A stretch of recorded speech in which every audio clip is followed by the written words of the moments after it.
Today now we have to solve sensible cooling of air conditioning. Problem. An air conditioning system supplied 1.5 kg per second of air to a room.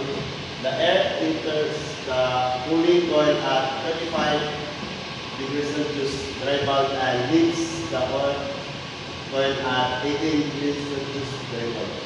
Given Cp equals 1.02 kilojoules per kilogram, mass flow rate equals 1.5 kg per second, T1 35 degrees Celsius, T2 18 degrees Celsius.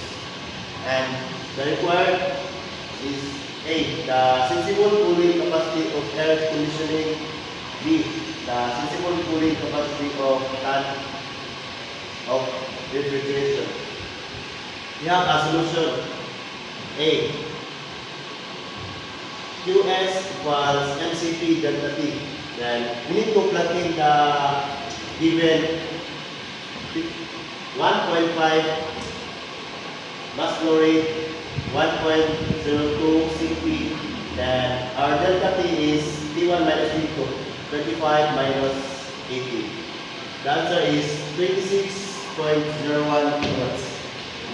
Next, we need to find the cooling capacity PR.